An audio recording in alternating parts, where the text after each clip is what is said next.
Welcome back, Leafs Nation, to the Be-Leaf-ers Podcast. This is episode 45. I'm your host, Mikey D, and this is going to be an absolutely wild and fun episode. 4 games to recap, Leafs versus Devils, that awesome beatdown versus the Oilers on Saturday night, and just the best fucking story to go along with that. And then 2 L's in their last 2 games. Against the Sabres, and then tonight, shootout loss against the Avs. I just, you know what? I'll take the pity point, but man, shootouts fucking suck. Like, I would love to see that 3-on-3 over. I know I've said it before, but the 3-on-3 overtime, just do like 10 to 15, fuck it, 20 minutes of that. Hell yeah, let's go.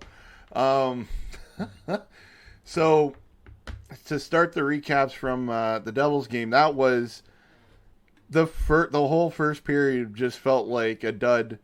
But then it was funny because from the second period, when Yarncroke started the scoring, Eric Hollis scoring later, that's where it just there was an intensity in the game, and it ramped up, because I remember saying, like, yo, this feels like a playoff series here. Like, give me 7 games of this. And Matthews getting a beautiful goal, the eventual game winner, literally minutes after Bunting scoring. Honestly, that was just such a fucking fun 40 minutes a game. And yeah, I'm so pumped if the Leafs play the Devils in the playoffs, because to my Devils buddy, oh, that'll be a fun series for sure. But also, fun note for this game, we had a coffee bet, and I shall be receiving said free coffee this weekend. So yeah. Oh, if anything else, a little bummed out that I didn't get the conflicted feeling that Dawson Mercer had scored, because then I would have been like, oh no, it's against the Leafs. Oh fuck. And then on the other side of the coin, it's like, it's my Newfie Bay, Dawson Mercer. He did get an assist and points in one of my 3 fantasy leagues. So awesome dub there. Fun game. Can't wait for the next one. And then Saturday night, Leafs and Edmonton Oilers. And I got to go to my very first Maple Leafs watch party at the Bottom Line. This was honestly the best experience I've ever had. It was a lot of fucking fun. And then the after party that had happened afterwards was just the fucking Coke cherry on top of it all. So what was funny was in this game, Oilers went up 3-1, and then fucking Mitchell McMarner, with the greasiest fucking hands ever, just getting the puck right in the middle of the fucking net and scoring a gorgeous, nasty goal. I can't believe Mitch Marner is a fucking Toronto Maple Leafs. That kid's a magical beauty. And yeah, our core 4 had scored a goal in this game. It was 7 goals. Johnny T with 2, Matthews with 1, Nylander with 1, Marner with 1. That's a like the core 4 bingo right there. Toronto outshooting them 38-26. Man, it was all Leafs. Second period, that was beautiful. 4 goals in 1 period. It's always nice to quiet down the McDavid fans in Toronto when that happens. It's lovely. So fun story. I got to go to the Bottom Line to watch this game. Met up with Steph the Fanalist from Leafs Late Night. Hi. Julian from Leafs Twitter. Awesome person. And just a bunch of beauties at the bar. It was an awesome time. And now for the Coke cherry on top, I am still riding this high. It's honestly, I'm never going to forget this night. So it's Steph, Julian, and I, and we're like, do we still party here? Do we party at another bar? And eventually we came to the conclusion, like, yeah, all right, let's go continue the party somewhere else. So So we walk up to a bar just up the street called the Loose Moose.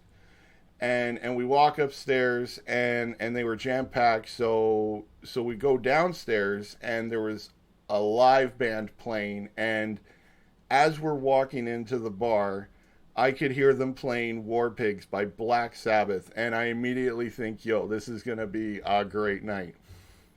They covered Guns N' Roses' "Sweet Child of Mine." They played.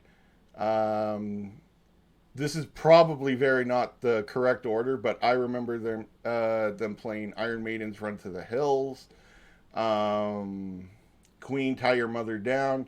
But what just made this perfect is I'm looking at Steph, I'm looking at Julie, and I'm like, guys, I'm about to do something ballsy.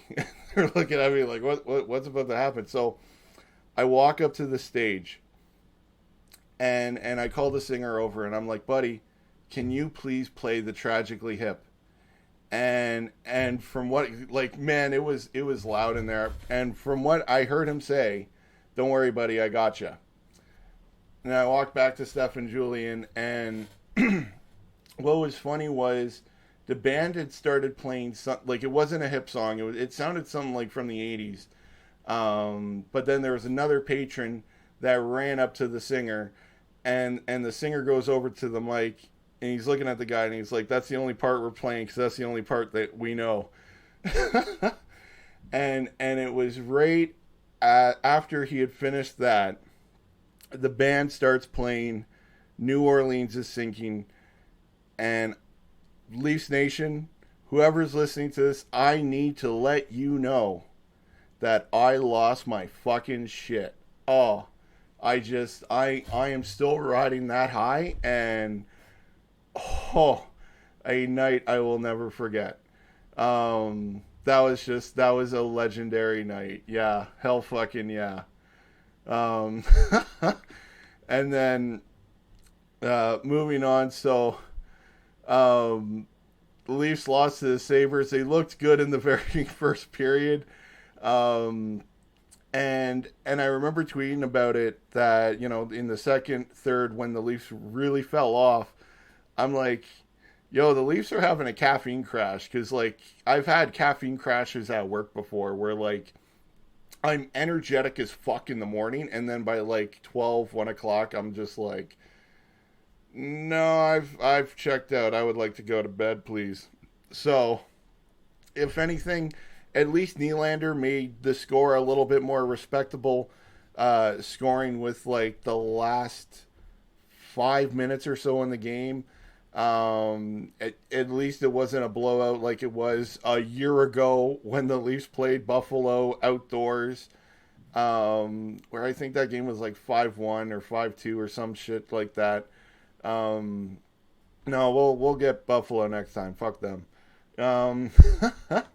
And then tonight, going up against Colorado, the defending Cup champs, I honestly thought that the score was going to be a much high-scoring affair. I didn't think Colorado would come out with a 2-1 win. Morgan Rielly getting the only goal for the Buds, which also, it was nice to see Rielly. I thought he had a great game tonight. Sammy looked awesome in net, making 28 saves, getting a .966 save percentage.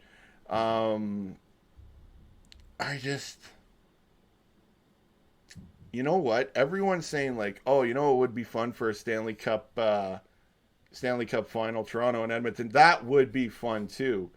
But honestly, I would not be opposed to a Toronto and Colorado 7-game series. That would be awesome. So going on into the 3 stars of the week, who impressed me the most this week? So for the 3rd star, you know what? For just having a nice fucking goal tonight, that's got to be a bit of a monkey off of his back. I'm going to give the 3rd star to Captain Morgan Rielly. Hell yeah.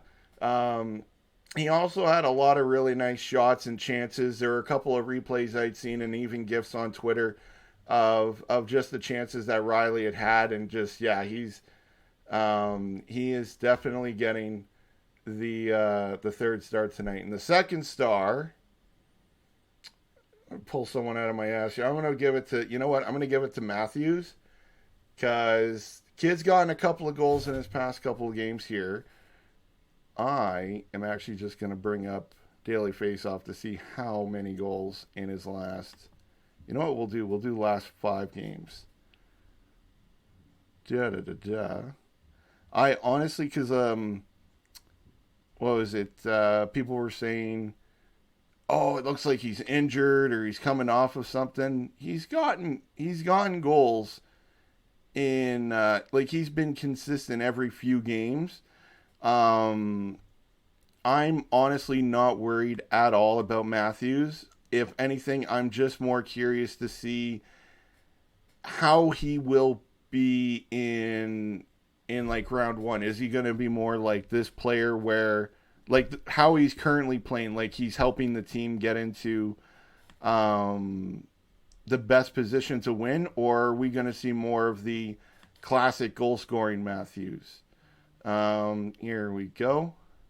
Last 5 games, 3 goals in the last 5 games, 3 assists, 26 shots, 7 blocks. Yeah, he's been taking a lot of blocks. You know what? Also, while on blocks, let's talk about Giordano, because that man, that golden, beautiful man, really helped this team pull through when RD was de-fucking-molished.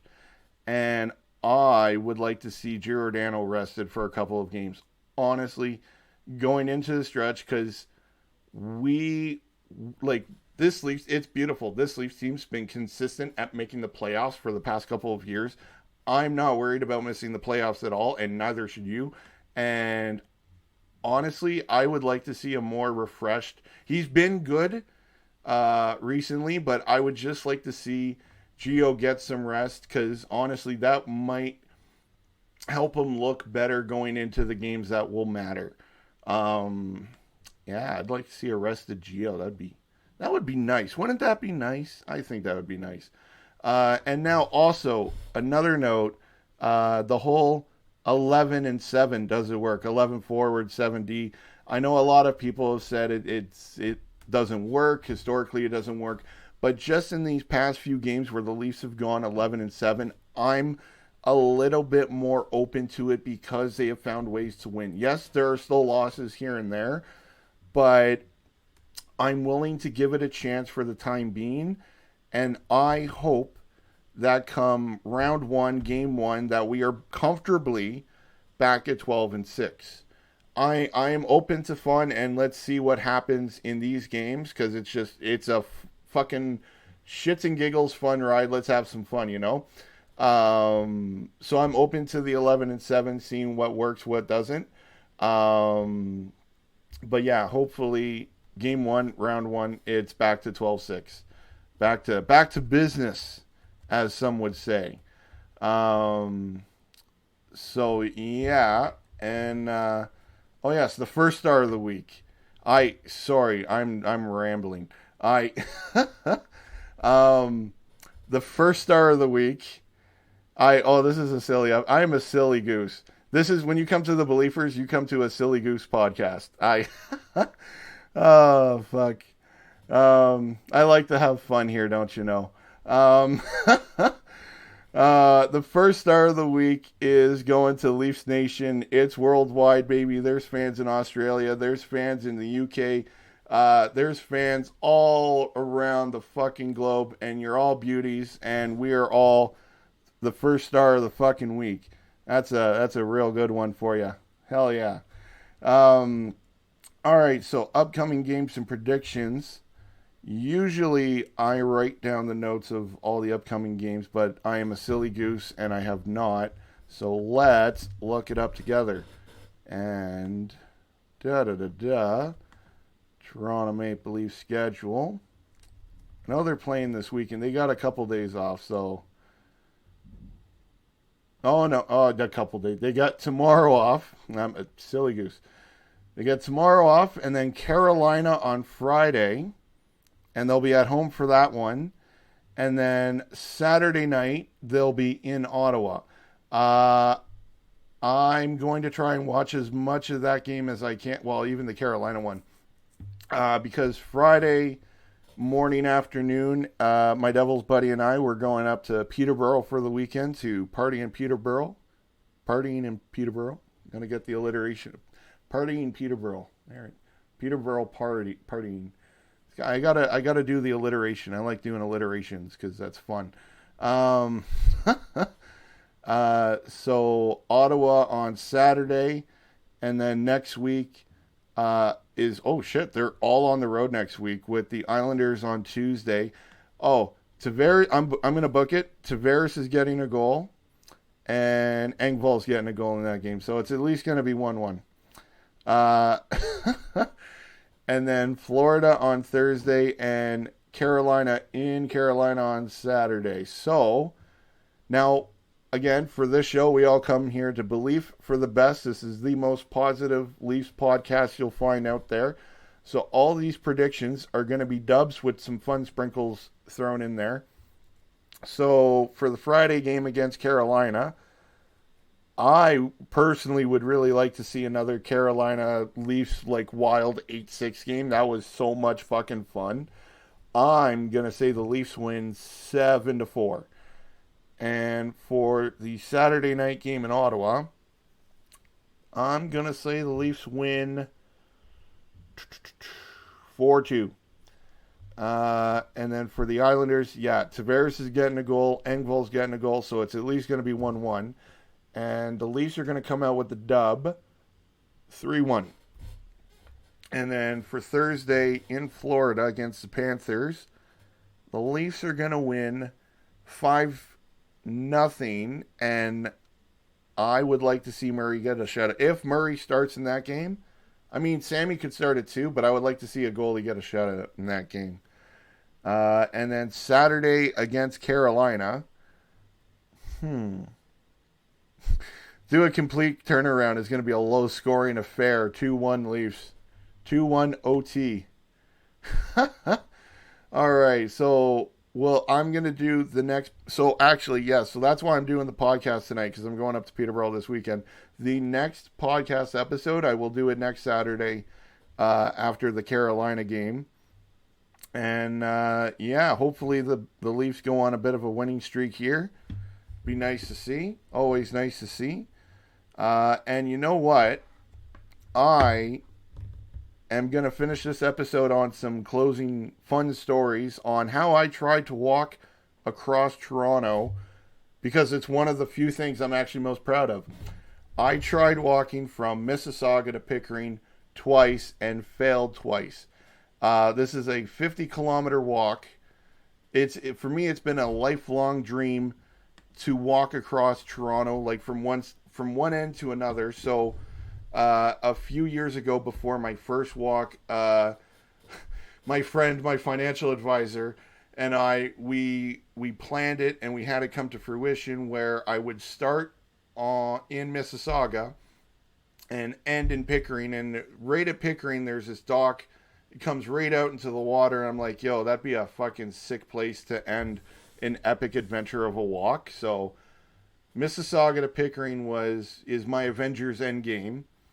And for the first walk, I'm a silly goose, and I wanted to walk closer to the water throughout the majority of the walk. So I started in Mississauga, and I'm walking along all of these side streets, turning left, turning right here and there, and looking back, I'm using a lot more energy than I should have.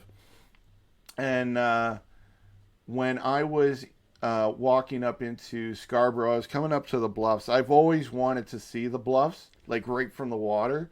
So I'm using Google Maps, and I see this park, and it showed that the park was open. I thought, the silly goose that I am, I thought I could just walk through the park and like just make my way down a trail or something. So there was a trail, even though half of the park was like fenced off, don't jump or it's a fine or whatever. But there was a trail. That trail showed up on Google Maps, so I walked down the trail.